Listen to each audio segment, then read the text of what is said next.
Olá! Na nossa videoaula de hoje, nós vamos aprender um pouco sobre a lenda japonesa. E vamos aprender também sobre uma história do Pequetito, certo?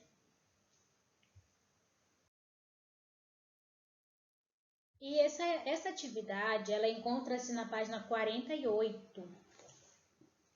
Vamos lá. O Japão, como vocês podem observar aí, tem a imagem do Brasil, né, no mapa. Tem um mapa do Brasil e tem aqui perto daqui do Japão. O Japão é um país que fica no Oriente, muito distante do Brasil. Oriente é o lado do horizonte, onde o Sol aparece pela manhã, indicando o leste. Ou Oriente, que significa nascente. O Japão é chamado também de terra do Sol nascente. Observe o mapa mundi e veja como o Brasil é longe do Japão, né? Então, é praticamente do outro lado, né? Então, é bem distante, como vocês podem observar aí.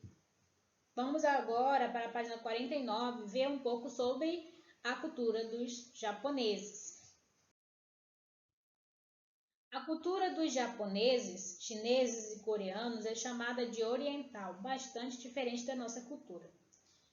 Para entender a cultura japonesa é interessante conhecê-la, aprendendo a respeitar a diferença. Quando perdemos um ente querido, costumamos usar a cor preta para representar o luto. No Oriente, a cor usada para esse fim é a branca. Nossa escrita é formada por letras que juntas se tornaram palavras.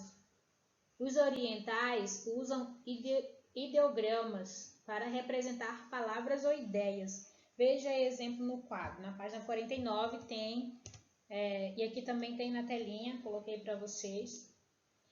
Nós escrevemos seguindo a direção da esquerda para a direita. No Oriente, a escrita acontece da direita para a esquerda. Então, é o nosso ao contrário, né? Da direita para a esquerda. Nós já escrevemos da esquerda para a direita. Nosso calendário tem base no Sol e dos orientais tem base na Lua.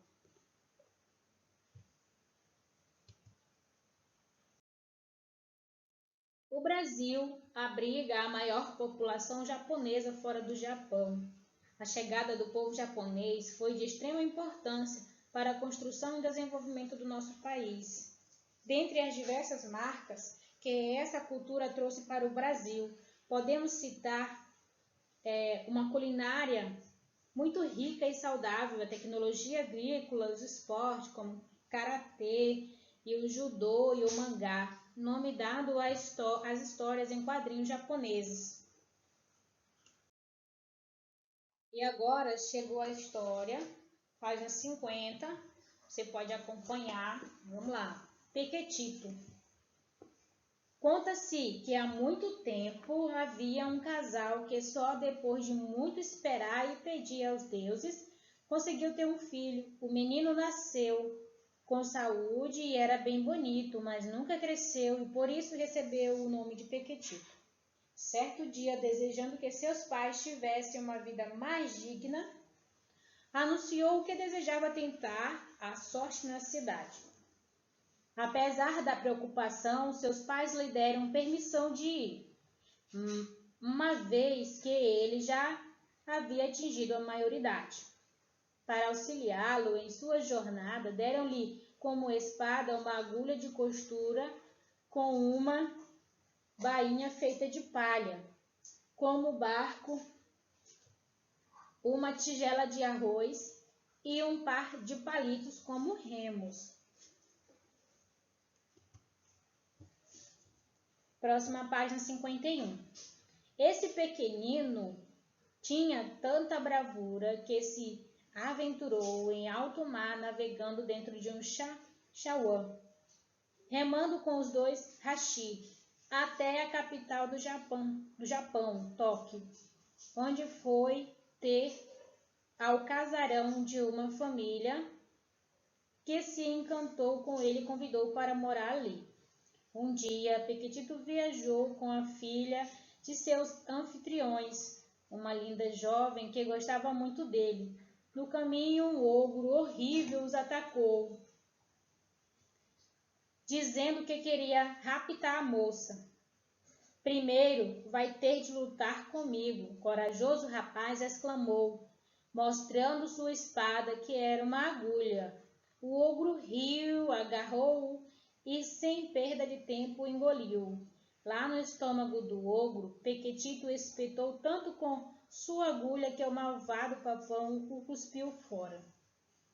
Assim que se viu livre, o moço lhe furou os olhos com a agulha.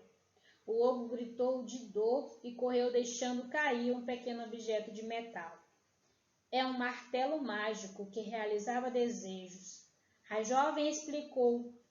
Então me dê uma martelada para ver se me faz crescer, o rapaz falou. Ela, receosa, assim o fez. Com toda a força, Pequetito se transformou num alto e forte samurai. Os dois voltaram para a casa dela. Logo se casaram e foram felizes para sempre. Conta-se a lenda japonesa, né? Então, vamos para a página 52.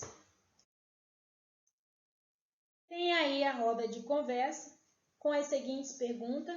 Eu vou fazer as perguntas e vocês respondam aí mesmo, porque vocês escutaram a história e vocês tenho certeza que entenderam, né?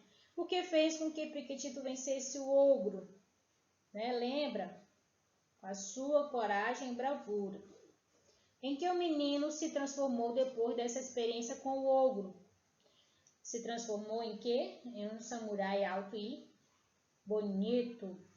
O que a história nos ensina ao contar a façanha de um menino tão pequeno, que, apesar dele ser tão pequeno, turma, ele era corajoso.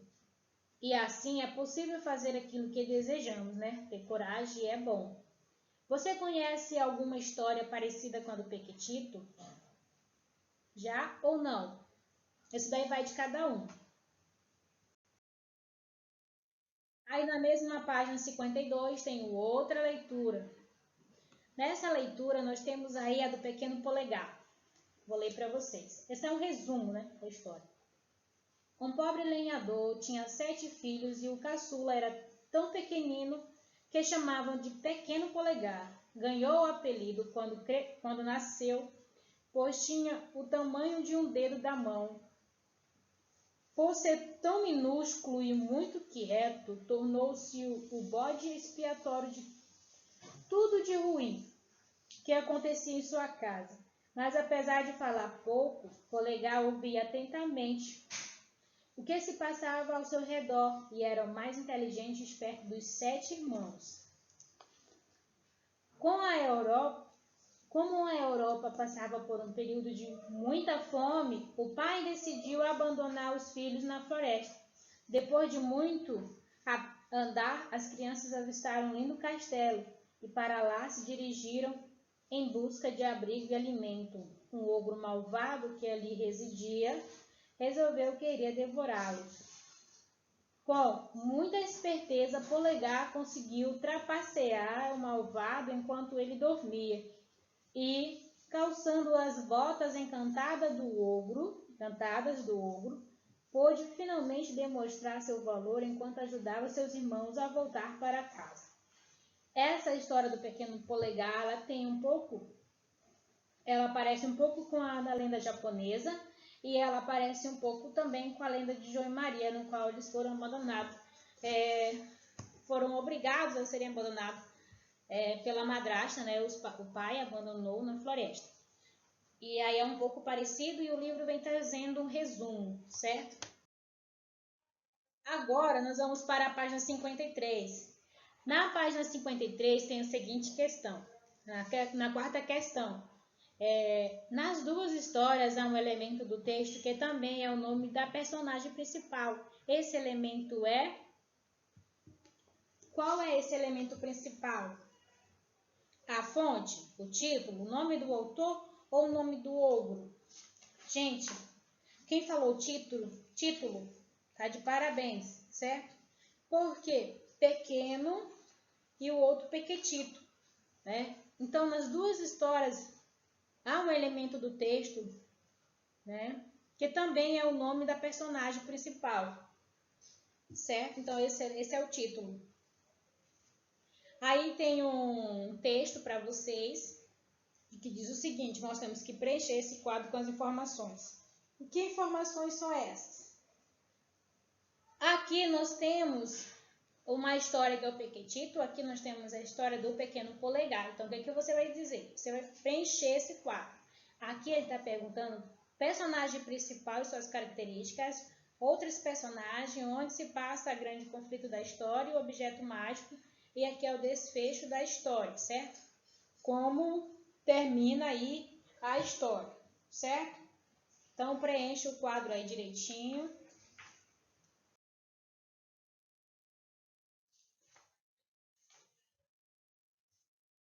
Já que você preencheu o quadro lá, né, com todas as informações, agora nós vamos para a sexta questão. Na sexta questão, temos o seguinte. Essa aqui é a sexta questão. Circule os objetos usados por Pequetito em sua jornada. Ele tinha 3 objetos, que são esses objetos aqui, certo? Então, você irá circular. Na sétima questão, nós temos um desenho. Que desenho é esse? Você vai, olha só, considere os exercícios realizados em sala sobre as características do personagem da história, o Pequetito, e o Pequeno Polegar, e desenhe como você imagina essas características. Então, olha só, você vai demonstrar o que você entendeu sobre esses personagens, né? Por meio da representação visual. Nós tivemos aí algumas imagens dos artistas, mas agora você vai desenhar. Você vai desenhar o Pequetito e o Pequeno Polegar. Você vai desenhar como você os imagina, certo? Eu vou ler de novo. Considere o exercício realizado em sala sobre as características das personagens da história, Pequetito e o Pequeno Polegar. Desenhe como você imagina essas características. Então, aí é bom que você desenhe o Pequetito de um lado e o Pequeno Polegar de outro, conforme você imagina como ele é, certo? Então, por aqui, turma, nós finalizamos a nossa atividade, né, desse assunto aí.